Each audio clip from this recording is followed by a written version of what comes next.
Hello everyone. Today we are going to learn the first chapter of Maths 1, that is mathematical logic. Now let us start by understanding a few concepts and then solving exercise 1.1. Before we start learning this topic, let us see what logic is. So logic is actually considered as the start of mathematics. जो पूरा maths हम पढ़ते हैं वो basically logic से originate होता है. जो सारे प्रूफ्स हम करते हैं, जो टेक्निक्स हम सीखते हैं आगे जाके, everything starts here. Logic is actually derive from the Greek word logos which means reason. तो लॉजिक एक्चुअली एक मेथड होता है जिसमें हम रीजनिंग सीखते हैं, जिसमें एक स्ट्रक्चर्ड वे में हम प्रूफ्स करना सीखते हैं. Now let us learn the first concept of logic, that is statement. अब एक स्टेटमेंट क्या होता है वो देखते हैं. A statement is a declarative sentence which is either true or false but not both simultaneously. एक स्टेटमेंट ऐसा सेंटेंस होता है जो असर्टिव सेंटेंस होता है. इंग्लिश में पढ़ा होगा कि there are 4 types of sentences. एक होता है assertive, exclamatory, interrogative and imperative. Assertive मतलब कोई फैक्ट स्टेट करने वाला. तो for example, if I say my name is Neena, then that is a declarative sentence जिसका वैल्यू ट्रू है. करेक्ट है ना, मेरा नाम नीना है. Another example could be if I say that the sun rises in the west. ये एक fact है पर ये गलत है, तो it is a statement but it is a false statement. तो स्टेटमेंट कोई भी सेंटेंस हो सकता है जो सही या गलत हो सकता है, लेकिन दोनों एक साथ नहीं होना चाहिए. ठीक है. अब ऐसे स्टेटमेंट्स के एग्जाम्पल्स हम और देखेंगे. Statements are denoted by the letters P Q R. Small letters से हम इनको डिनोट करते हैं, mostly P Q R S, ऐसे सारे लेटर्स से हम डिनोट करते हैं. अब मैंने जैसे कि बताया 4 टाइप के सेंटेंस होते हैं. उसमें एक्सक्लेमेटरी क्या होता है? Exclamatory is anything which has an exclamation mark. ठीक है. तो जैसे wow this is so beautiful, this is N exclamatory sentence. Next, interrogative मतलब क्या? जिसमें क्वेश्चन होता है, जिसमें हम क्वेश्चन करते हैं. What are you doing? This is an interrogative sentence. Next, imperative. Imperative मतलब जब हम किसी को ऑर्डर देते हैं, please get me a glass of water, please get out of the class, please study hard. ये सब आर इम्पेरेटिव सेंटेंसेस. ओके. ये सारे exclamatory, interrogative and imperative. Imperative मतलब ऑर्डर वाले. ये तीनों ही स्टेटमेंट्स नहीं होते हैं लॉजिक में. So sentences that are exclamatory, interrogative and imperative are not considered as statements. Only declarative or assertive sentences जो either true होते हैं या false होते हैं, they are called as statements in logic.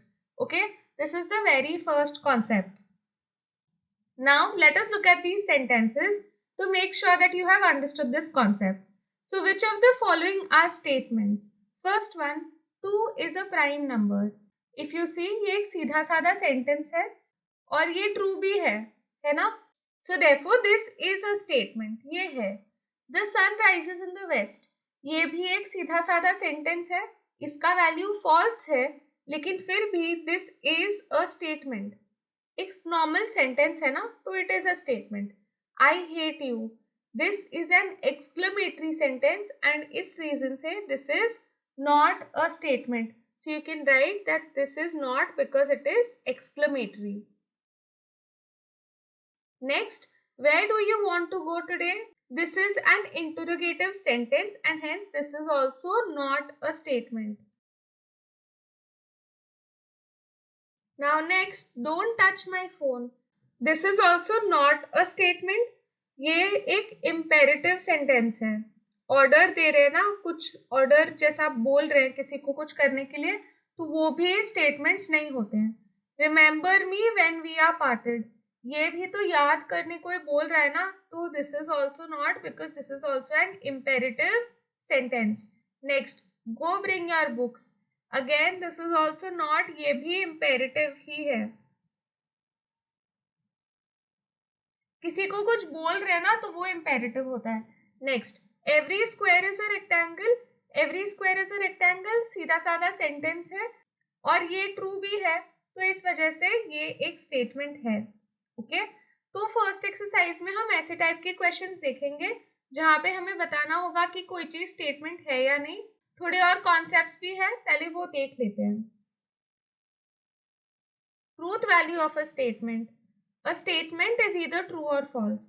The truth value of a true statement is denoted by capital T. ठीक है, हम इसको अगर ट्रू होता है कोई चीज तो हम कैपिटल टी लिखते हैं, अगर कुछ चीज फॉल्स होती है तो हम उसको कैपिटल एफ से लिखते हैं, और इसको हम बुलाते हैं truth value of a statement. Now let us learn a quick concept before we start the exercise. An open sentence. Open sentence is that sentence whose truth value can vary according to some conditions which are not stated in the sentence. For example, अगर मैं बोलूँ he lives in Mumbai, तो he lives in Mumbai ये हमेशा true या false जरूरी नहीं है. अगर मैं शाहरुख खान की बात कर रही हूँ तो ये ट्रू स्टेटमेंट है, पर अगर मैं टॉम क्रूज की बात कर रही हूँ तो ये फॉल्स है. तो ये तो हमें पता ही नहीं, लेकिन वो ही है कौन. तो ये कोई कंडीशन है जो उस सेंटेंस में नहीं दिया है, और इस वजह से इसकी ट्रूथ वैल्यू बताना मुश्किल है. We don't know who that he is, बराबर. तो that is why such a statement is called as an open sentence. मतलब ये ना पूरा पूरा इन लोग ने कवर करके बताया नहीं कि एग्जैक्टली क्या है. तो ऐसे जो सेंटेंसेस होते हैं ओपन सेंटेंसेस, इनको भी हम लॉजिक में स्टेटमेंट्स नहीं मानते हैं. Even though they are stating a fact, but we don't know their truth value. हम लोग को कंफ्यूजन है कि कभी ये ट्रू कभी फॉल्स ऐसे हो सकता है. तो दे आर नॉट स्टेटमेंट्स. और भी मैंने एग्जाम्पल्स दिए हैं. x plus 4 is equal to 8. अभी अगर ये x का वैल्यू 4 है तो ये ट्रू है, लेकिन अगर x का वैल्यू 6 है तो ये फॉल्स है. लेकिन x क्या है ये तो पता ही नहीं है ना, तो that is why this is an open sentence. ठीक है. Next, Chinese food is very tasty. अगर ये मुझसे पूछोगे तो मैं बोलूंगी ट्रू, अगर किसी और से पूछोगे तो वो बोल सकते हैं फॉल्स. तो इस रीजन से ये भी एक ओपन सेंटेंस है. We can not be sure कि हमेशा इसका ट्रूथ वैल्यू ट्रू होगा या फॉल्स होगा. तो an open statement is not considered as a statement in logic. ठीक है. Just to give you quick recap, हमने पढ़ा स्टेटमेंट्स के बारे में. They are just assertive sentences. Exclamatory, interrogative, imperative है तो वो स्टेटमेंट्स नहीं है. नेक्स्ट, ट्रूथ वैल्यू के बारे में देखा. एंड थर्ड, ओपन सेंटेंसेस के बारे में पढ़ा. Okay, now let us start with the exercise. State which of the following sentences are statements. Justify your answer if it is a statement. Write down its truth value. So we have to first say कि statement है कि नहीं, और अगर statement है तो फिर हमें उसका truth value लिखना है. First question is a triangle has n sides. तो यहाँ पे if you see this is an open sentence. Text book में पीछे आंसर दिया है that it is a statement and इसका ट्रूथ वैल्यू फॉल्स है, पर ये एक्चुअली ओपन सेंटेंस है. बिकॉज एन हो सकता है 3, तभी ये करेक्ट होगा. अगर एन होगा कुछ और तो ये फॉल्स होगा. So we will say that this is an open sentence. Therefore it is not a statement.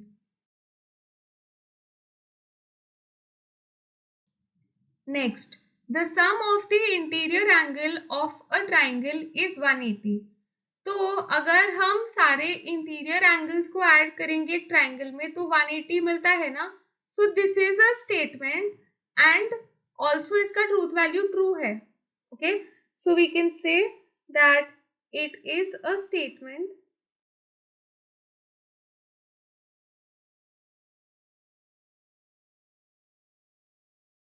and its truth value is t. Okay, true है ये. Now next one, you are amazing. This is an exclamatory sentence, hence it is not a statement.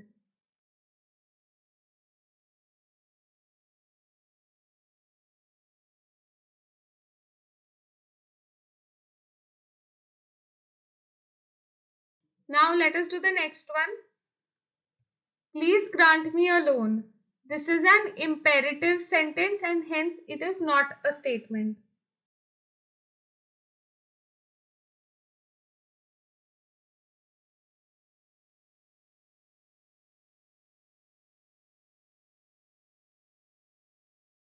Next, square root of -4 is an irrational number. अभी first of all ये square root of -4 मतलब it will be a complex number ना, तो ये irrational number तो नहीं है, लेकिन ये एक स्टेटमेंट है because it is a assertive sentence. Fact को स्टेट करा है लेकिन फॉल्स है, ठीक है। So you can say that this is a statement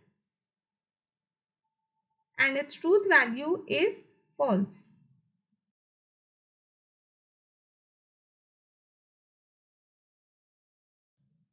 Next question, x square minus 6x plus 8 is equal to 0 implies that x is equal to -4 और x is equal to -2. इसको हमें solve करना पड़ेगा इस quadratic को। इसको 8 को split कर सकते हैं एज 4 and 2 -4 and -2। तो मैं इधर रफ वर्क कर लेती हूँ और सॉल्व करते हैं इसको। X square minus 4x minus 2x plus 8 is equal to 0। Therefore, x into x minus 4 minus 2 into x minus 4 is equal to 0. That means that x minus 2 into x minus 4 is equal to 0. इसका मतलब है that x is equal to 2 और x is equal to 4. तो इन लोग ने लिखा है -4 and -2, तो वो false है। We will write that this is a statement and its truth value is false.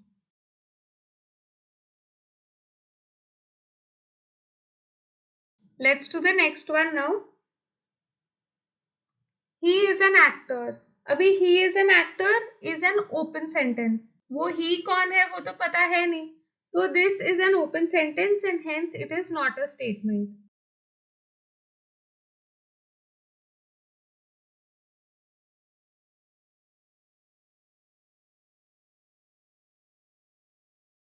Next, did you eat lunch yet? So for this one, this is a interrogative sentence, तो ये तो पक्का statement नहीं है. So it is an interrogative sentence.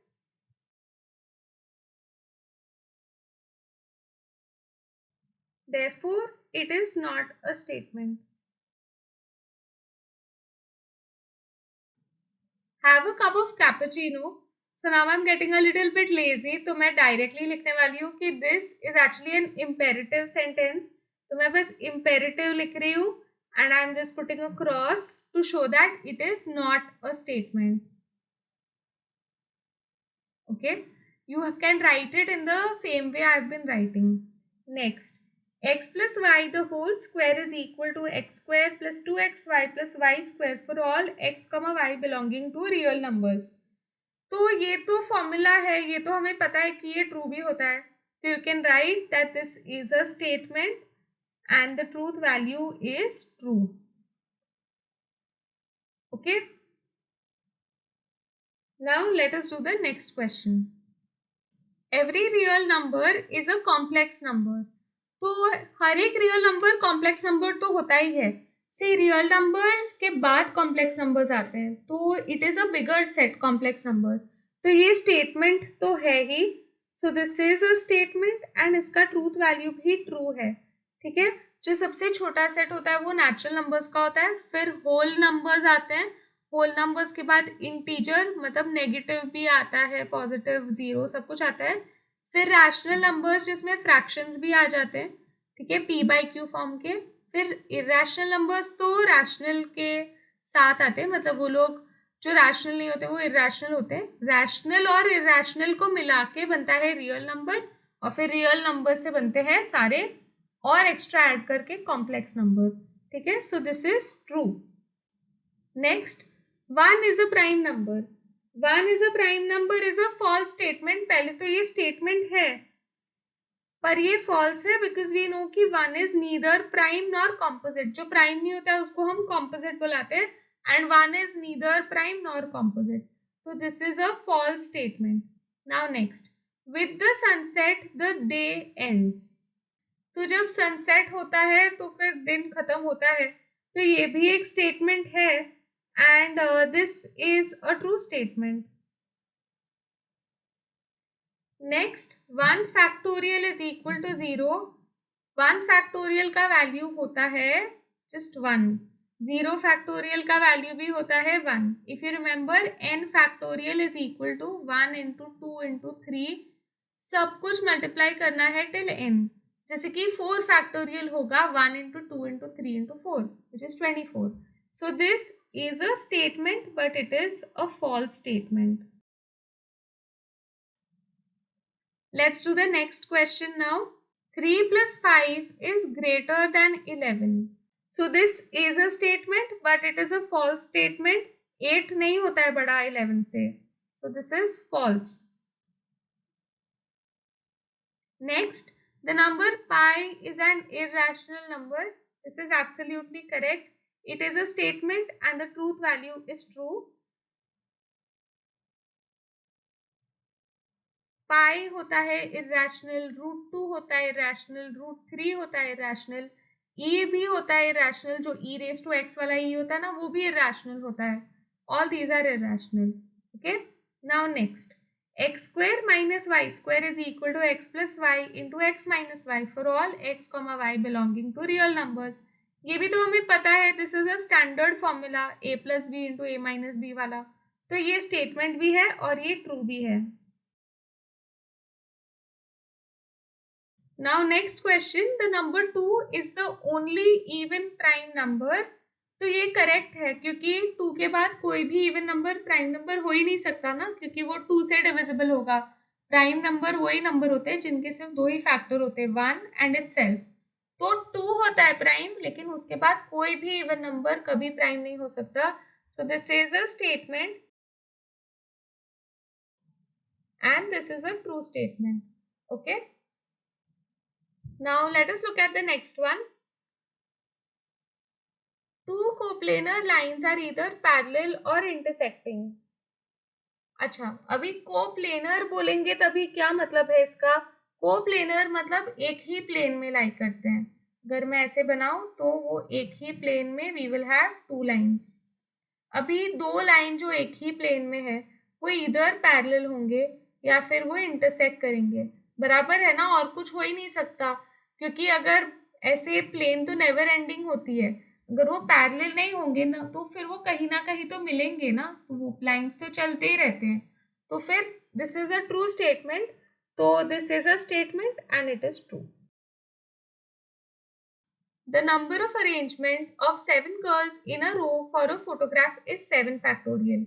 Abhi this is from the chapter permutations and combinations. Don't worry if you don't remember this. हम लोग अभी एक quick revision कर लेते हैं इसका.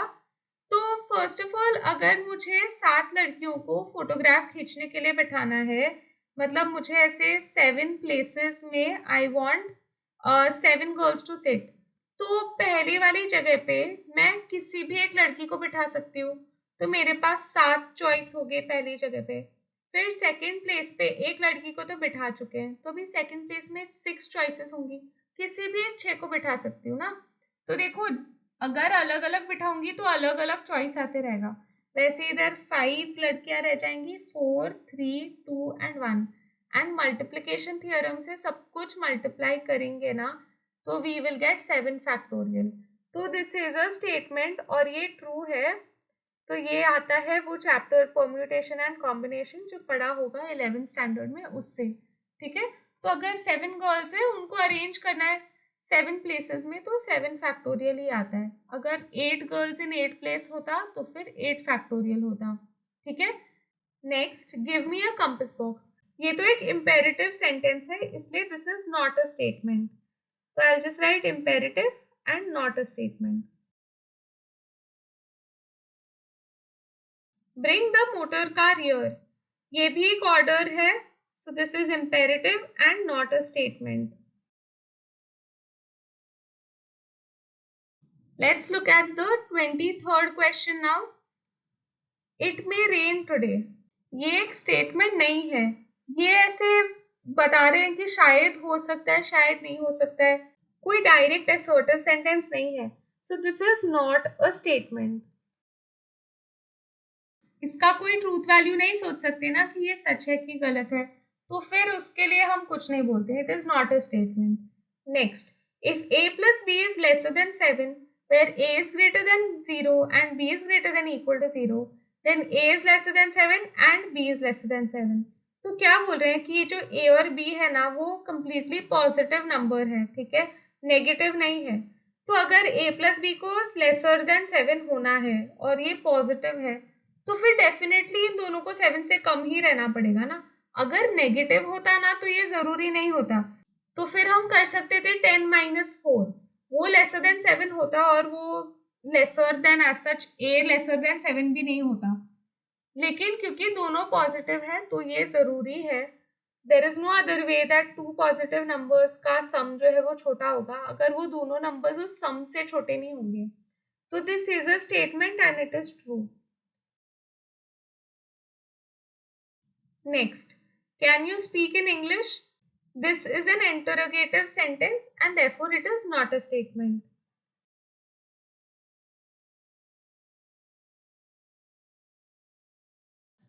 So with that, we have finished the first exercise. I hope you have understood these concepts. Now in the second part, we will be learning a few more concepts and then solving exercise 1.2.